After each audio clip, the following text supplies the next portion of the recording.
Shergar was born on March 3, 1978, an Irish-bred, British-trained thoroughbred racehorse that was destined to become a legend. His owner, Prince Karim al-Husseini, better known as the Aga Khan, sent the young colt to Britain for training in 1979.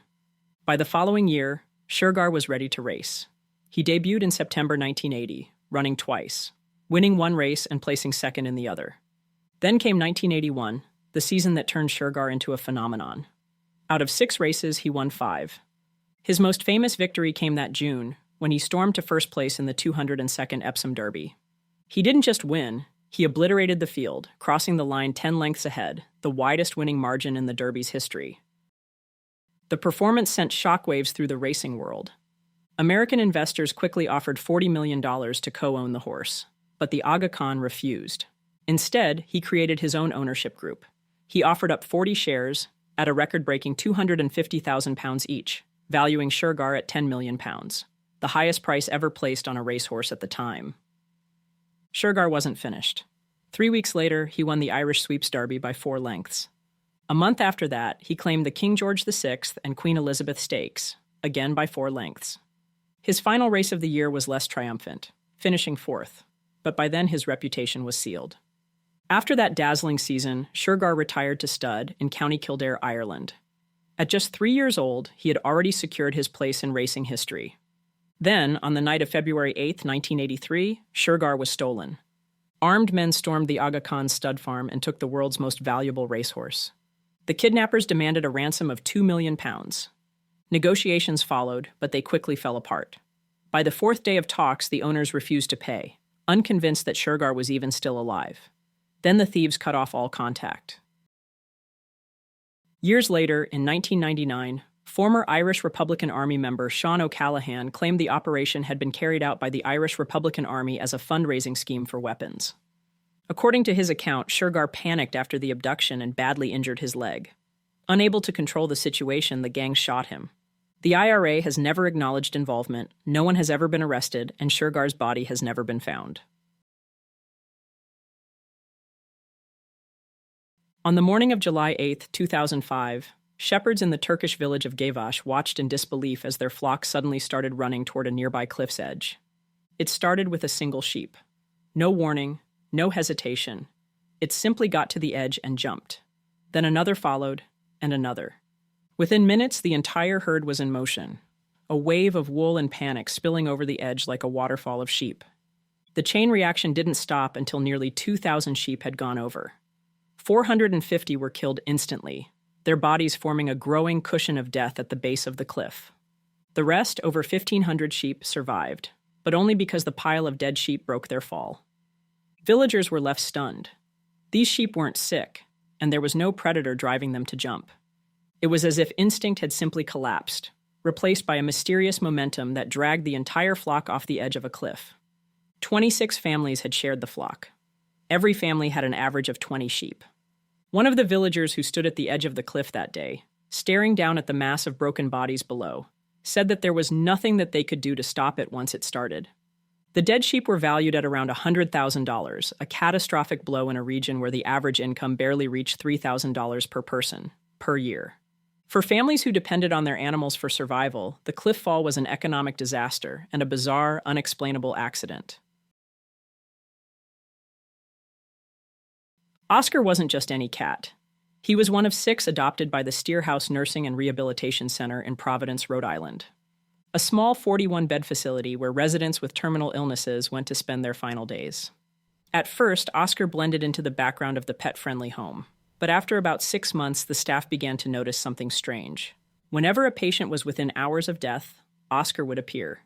He would quietly hop onto the bed, curl up beside them, and stay.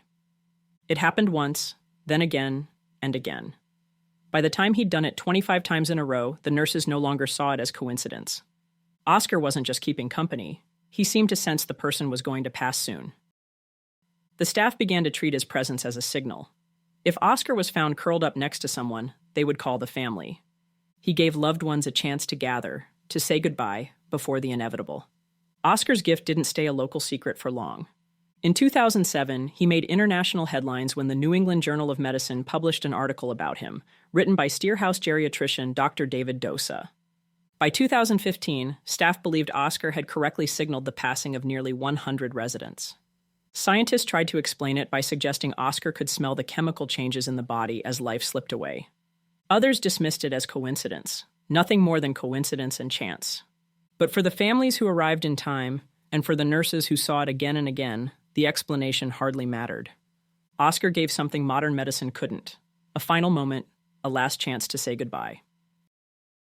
After 17 years at Steerhouse, Oscar himself passed away on February 22, 2022.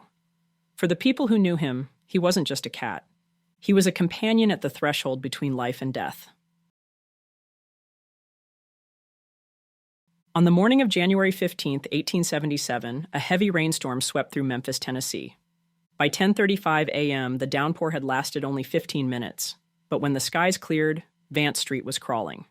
From Landerduel to Gosley, a 2-block stretch was alive with snakes. Dark brown, almost black, they slithered across the mud roads, the sidewalks, and into people's yards.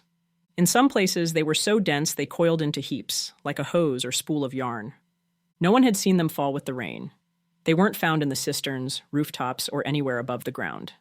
They had simply appeared, but only on that narrow stretch of Vance Street. Nowhere else in the city was touched. At the time, Vance Street was newly built, little more than a dirt road with shallow trenches for gutters. Local inquiries produced no explanation, and the phenomenon was reported just as it was observed, in the Monthly Weather Review, the official publication of the U.S. government's weather service. A sudden storm, a narrow patch of road, and a writhing carpet of snakes. No answers, only the record of what happened. A month later, Scientific American picked up the story. But the version that appeared in the magazine wasn't the same as what Memphis locals had witnessed. In their telling, the snakes hadn't simply appeared on Vance Street, they had fallen with the rain itself. The article even speculated that a hurricane had swept them up from some unknown swamp and deposited them in the city. And instead of being confined to 2 blocks, the snakes were said to be distributed all over the southern part of the city. No source was cited.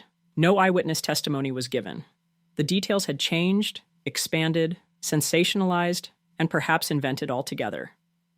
What began as a bizarre but contained local mystery was transformed into something closer to folklore, a full-on reign of snakes. And with that, the Memphis incident slipped into the strange catalog of unexplained phenomena, balanced somewhere between fact and exaggeration. In September 1931, the Irving family, James, his wife Margaret, and their 13-year-old daughter Voire, began hearing something strange inside the walls of their remote farmhouse on the Isle of Man.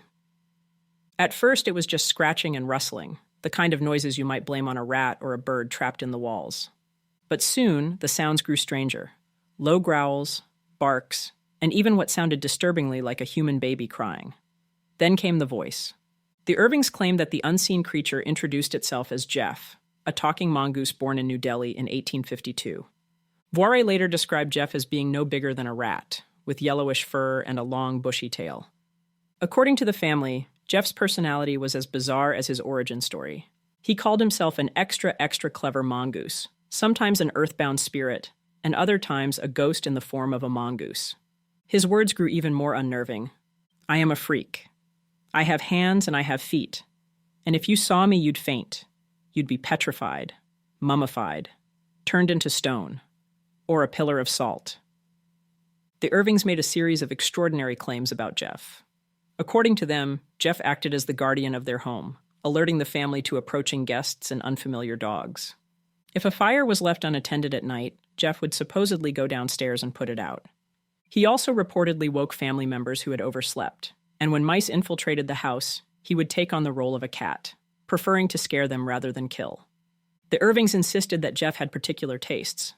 They offered him biscuits, chocolates, and bananas, often leaving food in a saucer suspended from the ceiling, which Gef would take only when he thought no one was watching. He regularly accompanied them on trips to the market, although he always stayed on the far side of the hedges. News of Gef quickly captured the public imagination. The tabloid press eagerly reported on the story, and journalists traveled to the Isle of Man hoping to catch a glimpse of the talking mongoose. While many locals and visitors claimed to hear Gef's voice, only a few said they had actually seen him. Arthur Morrison, who visited the Irving home, wrote that Gef spoke to him from under the bed he slept in, and that he saw a pair of glowing yellow eyes. 2 teenagers also reported seeing Gef, describing him as yellow with a black spot on his tail. Despite these accounts, physical evidence for Gef remained elusive. Footprints, wall stains, and hair samples alleged to belong to Gef were later identified as coming from the Irving's sheepdog. Several photographs claimed to depict Gef were also determined to be of the same dog. After the death of James Irving, Margaret and Vorey Irving left their home in 1945. The farm, burdened with a reputation for being haunted, reportedly had to be sold at a loss. In 1946, the new owner, Leslie Graham, claimed in the press that he had shot and killed Gef. However, the body he displayed was black and white, much larger than the famous mongoose, and Vorey Irving remained adamant that it was not Gef. Vorey Irving lived until 2005, and in an interview published late in her life, she firmly maintained that Gef the Talking Mongoose had never been a fabrication. Whatever the truth, the legend of Gef persists, leaving a story that continues to fascinate people to this day. Thank you for joining us for another episode of Fireside Unsolved. If you haven't already, please like and subscribe to help the channel grow. Until next time, take it easy and be easy, you filthy bastards.